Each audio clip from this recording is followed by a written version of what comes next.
तो हेलो छात्रों, आप सभी का फिर से एक बार स्वागत है आप लोग का अपना चैनल मूर्ति एकेडमी में। प्यारे छात्रों, जैसा कि आप लोग जानते हैं कि हम लोग बायोलॉजी का चैप्टर नंबर 1 पूरी तरह से कंप्लीट कर लिए, ठीक है। और बोले थे कि जैसे ही पूरे कंप्लीट होगा इसके बाद अगला कोई सब्जेक्ट स्टार्ट होगा। तो आज हम लोग स्टार्ट करने वाले हैं केमिस्ट्री को, ठीक है, यानी कि जिसको हम लोग हिंदी में बोलते हैं रसायन विज्ञान, ठीक है बाबू।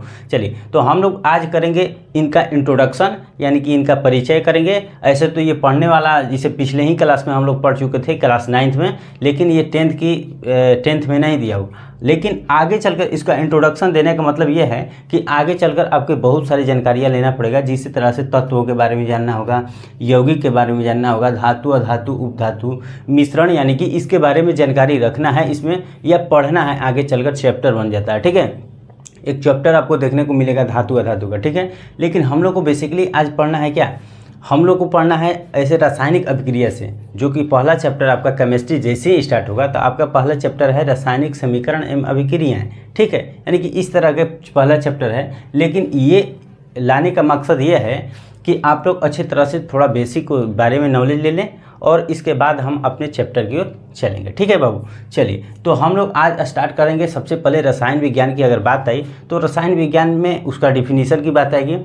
और एक चीज़ और कहना चाहेंगे कि बहुत सारे बच्चों का क्या होता है ना कि रसायन विज्ञान से जुड़ाव बहुत दूर दूर तक रहता है, यानी कि रसायन विज्ञान पढ़ना नहीं चाहते हैं, ठीक है, केमिस्ट्री पढ़ना नहीं चाहते हैं। अगर बायोलॉजी की बात किया जाए तो बायोलॉजी को भी पढ़ते हैं, फिजिक्स को तो बहुत बेहतरीन ढंग से पढ़ते हैं, लेकिन केमिस्ट्री में थोड़े मोड़े इधर उधर होते हैं। तो इधर उधर नहीं होना है, हम इस तरह से आपको पढ़ाएंगे भी कि अच्छे तरह से आपको कंसेप्ट आपके दिमाग में चला जाएगा, ठीक है, यानी कि उससे भी जुड़ाव हो जाएगा, ठीक। तो बाबू रे, आज हम लोग क्या पढ़ेंगे कि आज हम लोग रसायन विज्ञान के बारे में मोटे मोटे अब पूरा बेसिक के बारे में हम लोग पढ़ेंगे। और बेसिक जैसे ही खत्म हो जाता है तो अपने टॉपिक की ओर चलेंगे, यानी कि चैप्टर नंबर 1 की ओर चलेंगे, ठीक है। तो चलिए, सबसे पहले रसायन विज्ञान की बात किया जाए तो रसायन विज्ञान की परिभाषा को देखते हैं। तो रसायन विज्ञान की परिभाषा क्या कहता है, रसायन विज्ञान की परिभाषा कहता है, रसायन विज्ञान की परिभाषा कहता है कि रसायन विज्ञान विज्ञान की वह शाखा है।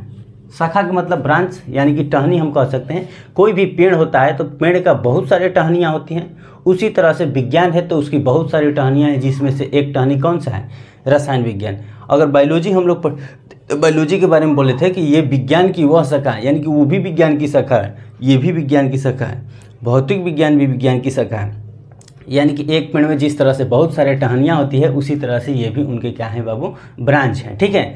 तो कह सकते हैं कि रसायन विज्ञान जो है विज्ञान की वह शाखा है जिसके अंतर्गत हम पदार्थों के संगठन, संरचना, गुण एवं रासायनिक अभिक्रिया के दौरान हुए परिवर्तन का अध्ययन करते हैं। किसमें बाबू, तो रसायन विज्ञान में करते हैं। कौन कौन से चीज़ों का अध्ययन करते हैं, पहले कोई भी पदार्थ है उसको संगठित करेंगे, व्यवस्थित करेंगे, सुव्यवस्थित ढंग से एक जगह लाएंगे, यानी कि उसका भी कहेंगे।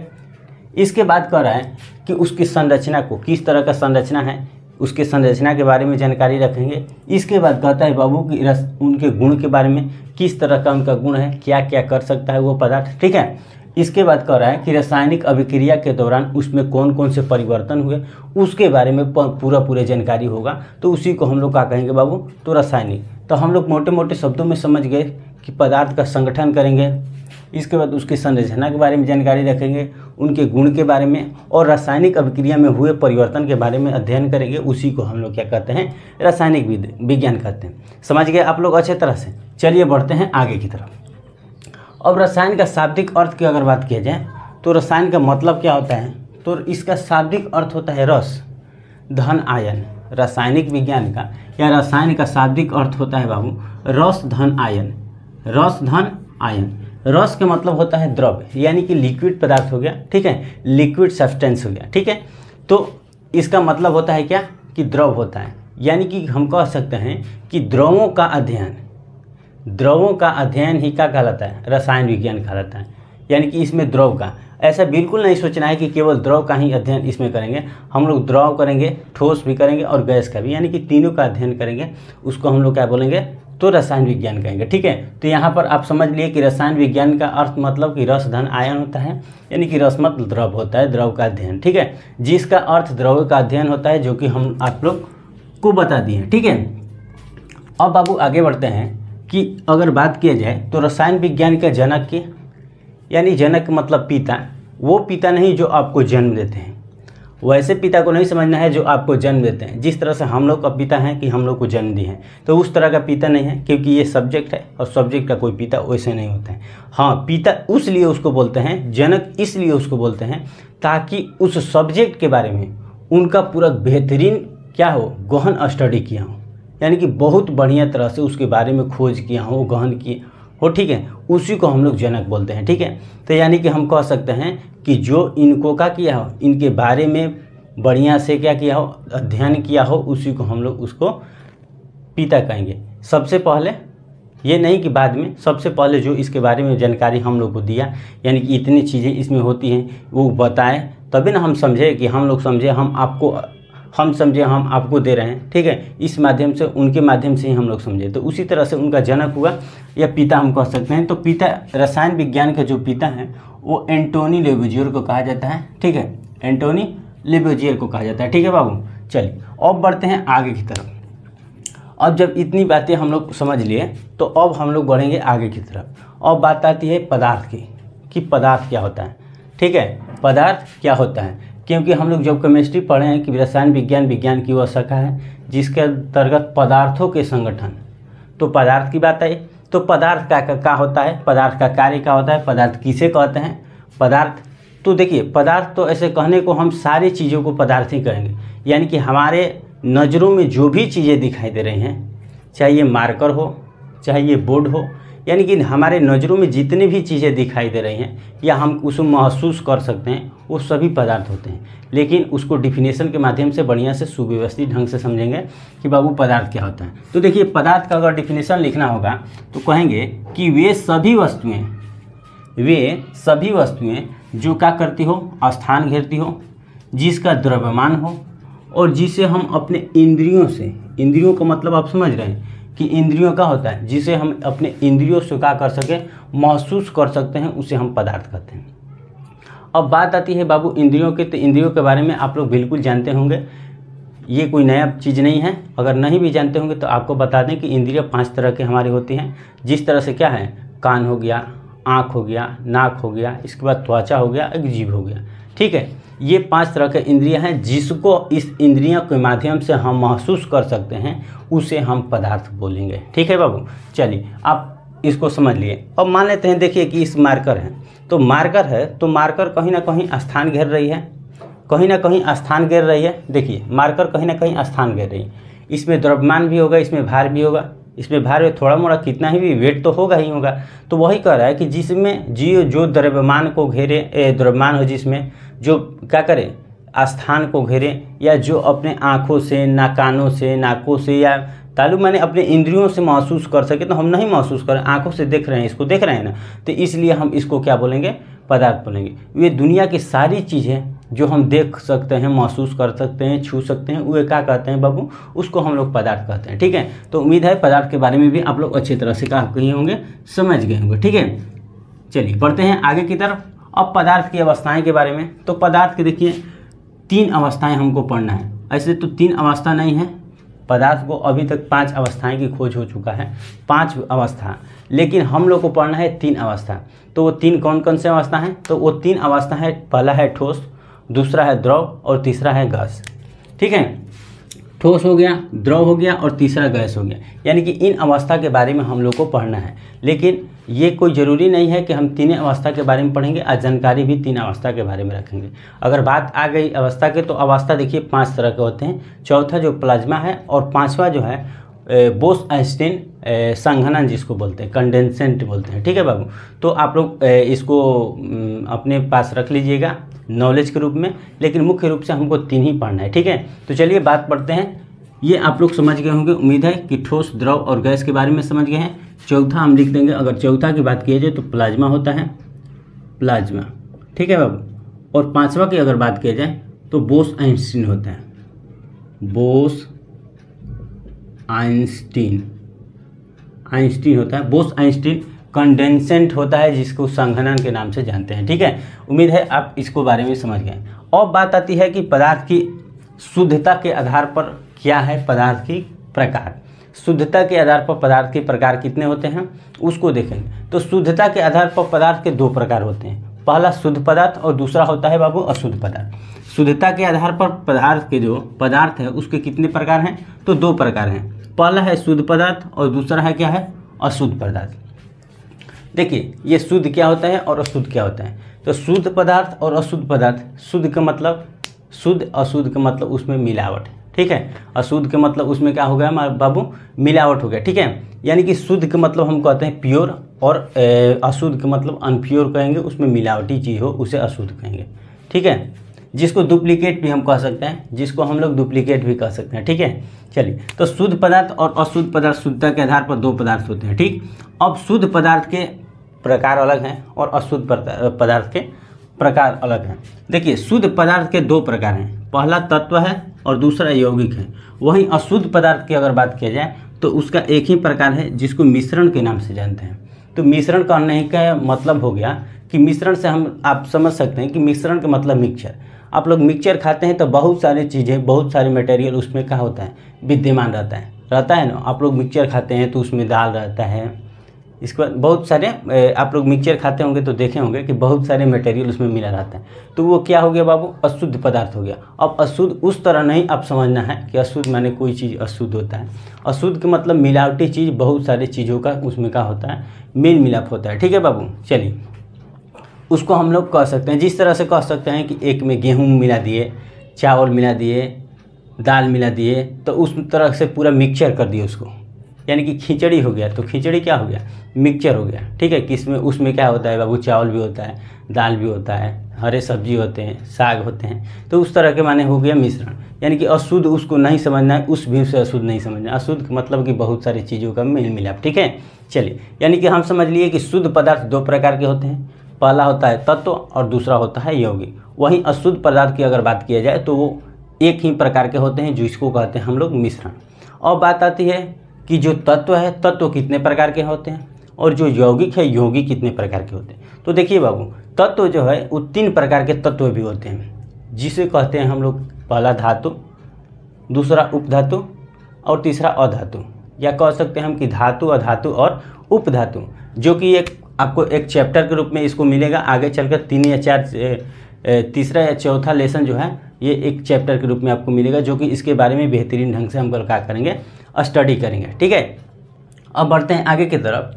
अगर यौगिक की बात किया जाए तो यौगिक भी 2 प्रकार के होते हैं, पहला होता है सहसंयोजक और दूसरा होता है आयनिक, ठीक है। पहला होता है सहसंयोजक और दूसरा क्या होता है बाबू, आयनिक होता है, ठीक है।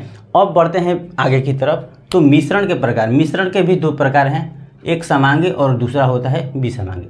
हम लोग पूरे समझ लिए कि शुद्धता के आधार पर 2 प्रकार के हुए पदार्थ, शुद्ध अशुद्ध।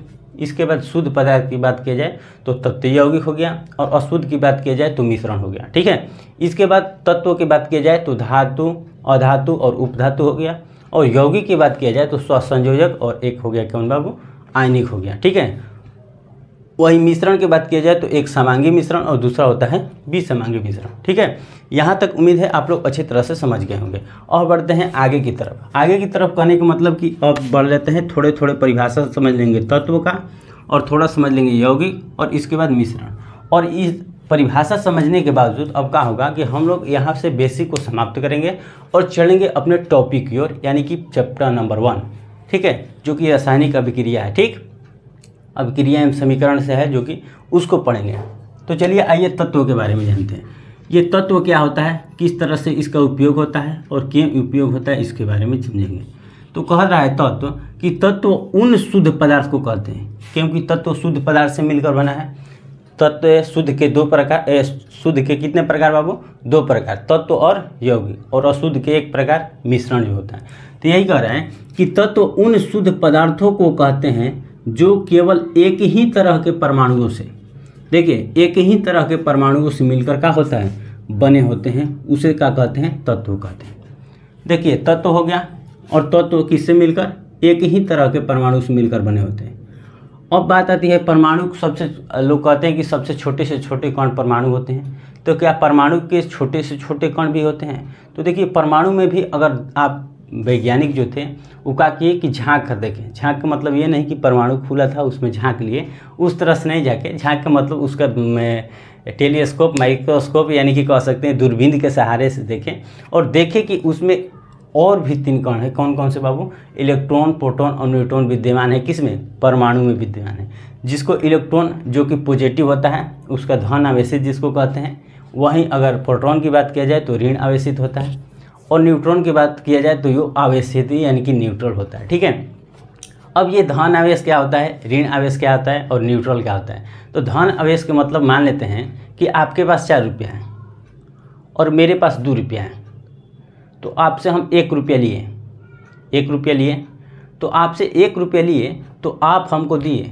तो आप हमको दिए तो हम कर्जा लिए, तो जब हम लिए तो हमारे पास ऋण हो गया और जब आप दिए तो आप धन हो गए।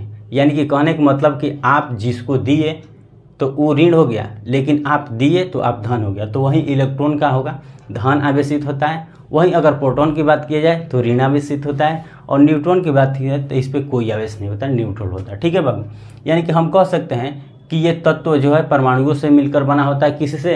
वो भी एक ही परमाणु से मिलकर बना होता है। जिस तरह से देखिए, जैसे ये तत्व हो गया, हाइड्रोजन हो गया, हीलियम हो गया, लिथियम हो गया, बेरिलियम हो गया, बोरॉन हो गया, ये सब होता है कि एक ही तरह के परमाणुओं से मिलकर क्या होते हैं, बने होते हैं। तो इसीलिए हम लोग कहते हैं क्या, तत्व। उसको अगर यही तत्व एक निश्चित अनुपात में अगर इसको मिला दिया जाए तो उसको यौगिक कहने लगेंगे। यानी कि निश्चित अनुपात का मतलब कि कोई निश्चित अनुपात होना चाहिए। मान लेते हैं कि 2:1 के अनुपात में मिला है, 2:4 के अनुपात में मिला है, 3:4 के अनुपात, यानी कि निश्चित होना चाहिए, उसे कहते हैं बाबू यौगिक, जो कि आगे हम लोग पढ़ेंगे। ठीक है, तो हमें उम्मीद लगता है कि आप लोग क्या करे होंगे कि इसको तत्वों के बारे में अच्छे तरह से समझ गए होंगे। ठीक है, चलिए बढ़ते हैं आगे की तरफ। अब आगे है एक चीज़ और है तत्वों के बारे में कि जो तत्वों की परमाणु संख्या है ना, वो इलेक्ट्रॉन की संख्या और प्रोटॉन की संख्या के बराबर होती है। तत्वों की जो परमाणु संख्या है, वो इलेक्ट्रॉन की संख्या और प्रोटॉन की संख्या के बराबर होती है। एक सेपरेट वीडियो आपको बना देंगे कि तत्वों के परमाणु संख्या, इलेक्ट्रॉन की संख्या और प्रोटॉन की संख्या इस तरह से होता है। हाइड्रोजन है, हाइड्रोजन में 1 होता है, इस तरह से उसके माथे पर होता है और उसके नीचे होता है। तो इसमें कौन इलेक्ट्रॉन की संख्या होती है, कौन प्रोटॉन की संख्या होती है, इस तरह से कौन परमाणु संख्या होती है, कौन परमाणु भार होता है, इस तरह से भी आपको सेपरेट वीडियो डालेंगे, जो कि आपको या आगे चलकर आप लोग जब पढ़ेंगे, जब पहला चैप्टर पढ़ लेंगे उसके बाद भी आपको एक वीडियो डाल देंगे और अच्छे तरह से उसमें बता देंगे कि परमाणु भार क्या होता है, परमाणु संख्या क्या होती है, इलेक्ट्रॉन की संख्या क्या होती है, प्रोटॉन की संख्या क्या होती है। ठीक है बाबू, तो उसमें टेंशन नहीं लेना है आपको। तो आप समझ गए अभी कि तत्व की परमाणु संख्या जो है इलेक्ट्रॉन की संख्या और प्रोटॉन की संख्या की क्या होती है, बराबर होती है। चलिए बढ़ते हैं यौगिक की तरफ। यौगिक कहता है कि देखिए 2 या 2 से अधिक तत्व, 2 या 2 से अधिक तत्व जब एक निश्चित भार के अनुपात में रासायनिक क्रिया करके एक नए पदार्थ का निर्माण करते हैं तो उसे हम लोग यौगिक कहते हैं। उस नए पदार्थ को क्या बोलते हैं बाबू, हम लोग यौगिक के नाम से जानते हैं। तो देखिए कह रहा है कि 2 या 2 से अधिक, यानी कि कहने का मतलब हाइड्रोजन है तो H + H बराबर H2। ठीक है, यानी कि इस तरह से, यानी कि 2 या 2 से अधिक का करें तत्व, 2 या 2 से अधिक तत्वों को मिलकर क्या करें, उसका निर्माण अगर करेगा तो हम लोग कहेंगे क्या कि ये क्या हुआ, निश्चित अनुपात में उसको मिलाए और उससे जो नए पदार्थ बने उसी को हम लोग यौगिक के नाम से जानते हैं। जैसे कि यौगिक का एग्जाम्पल आप लोग समझ सकते हैं कि H2O, जो कि H2O और NaCl, ठीक है, सोडियम क्लोराइड जिसको बोलते हैं, तो ये क्या है बाबू, यौगिक है। ठीक है, यानी कि ये निश्चित भार के अनुपात में क्या इसको मिलाया गया है और इससे जो नए पदार्थ का निर्माण हुआ है उसी नए पदार्थ को हम लोग यौगिक के नाम से जानते हैं। इसकी भी चर्चा आगे चलकर हम करेंगे और आगे चलकर इसका चर्चा होगा। ठीक है, कैसे यौगिक, कौन यौगिक हो गया, कौन तत्व है, कौन धातु है, कौन अधातु है, किस तरह से इसको पहचाने का, कौन मिश्रण हो गया, उस तरह को आपको। ठीक है, यहाँ पर परिभाषा आप लोग समझ लिए और परिभाषा के अलावा आप लोग जितनी भी सारी जानकारियाँ रखेंगे हम लोग एक एक करके जैसे जैसे आएगा उस तरह से हम लोग पढ़ने का प्रयास करेंगे। ठीक है, चलिए तो यौगिक समझ गए। अब बढ़ते हैं बाबू मिश्रण की तरफ। मिश्रण कहता है कि मिश्रण 2 या 2 से अधिक, 2 या 2 से अधिक पदार्थों का संयोजन होता है। संयोजन का मतलब जोड़ना, मिलाना, उसी को संयोजन कहते हैं। ठीक है, संयोजन का मतलब क्या होता है बाबू, जोड़ना या मिलाना। यानी कि हम कह सकते हैं कि 2 या 2 से अधिक वस्तुओं या पदार्थों का मिलन ही क्या कहलाता है, मिश्रण कहलाता है। इसका एग्जाम्पल ये देखिए, ये रासायनिक रूप से नहीं किया जाता है, ये भौतिक रूप से ही होता है, रासायनिक रूप से इसको नहीं किया जाता है। मिश्रण का डिफरेंस, जैसे कि मान लेते हैं कि चावल मिला दिए, चावल के बाद गेहूँ और मकई इसको मिला दिए, और मिलाने के बाद ये क्या हो गया बाबू, मिश्रण हो गया। उसी तरह से खिचड़ी भी अगर बनाना होगा, मान लेते हैं कि हम लोग को क्या बनाना है, खिचड़ी बनाना होगा। खिचड़ी आप लोग खाते हैं, जो कि उसको भी हम लोग क्या कहेंगे, मिश्रण कहेंगे। तो खिचड़ी बाबू खाएंगे हम लोग, तो खिचड़ी में हम लोग क्या मिलाते हैं आप लोग खिचड़ी में? तो पहले कहेंगे कि चावल मिलाते हैं, इसके बाद दाल मिलाते हैं, इसके बाद पानी मिलाते हैं, इसके अलावा और कुछ मिलाते हैं तो हरे सब्जी मिलाते हैं, हरा सब्जी मिलाते हैं ना, हरा सब्जी मिलाते हैं ना। तो वही है खिचड़ी बनाने के लिए चावल, दाल, पानी, हरा सब्जी, इस तरह का सब वस्तुओं को डालते हैं, तो वही हो गया का मिश्रण हो गया। यानी कि दो या दो से अधिक पदार्थों का संयोजन हो गया, मिलाव हो गया, जुड़ाव हो गया, ठीक है। उसी को हम लोग क्या कहते हैं, मिश्रण कहते हैं। तो चलिए, अब उम्मीद है कि चावल, गेहूं और मकई वाला समझ गए। इसके बाद बालू, नमक और चीनी है, इस तरह का मिश्रण भी बनेगा। तो हमें उम्मीद है कि आप लोग अच्छी तरह से बेसिक के बारे में नॉलेज रख लिए, ठीक है। बेसिक के बाद जब हम लोग पहला चैप्टर स्टार्ट करेंगे तो बहुत अच्छा आप लोग को लगेगा, और बहुत अच्छे ढंग से आपका करिएगा, केमिस्ट्री से भी जुड़ जाइएगा, ठीक है। तो उम्मीद है आप लोग अच्छी तरह से समझ गए होंगे। मिलते हैं इस तरह के अगले टॉपिक के साथ अगले वीडियो में, तब तक के लिए जय हिंद।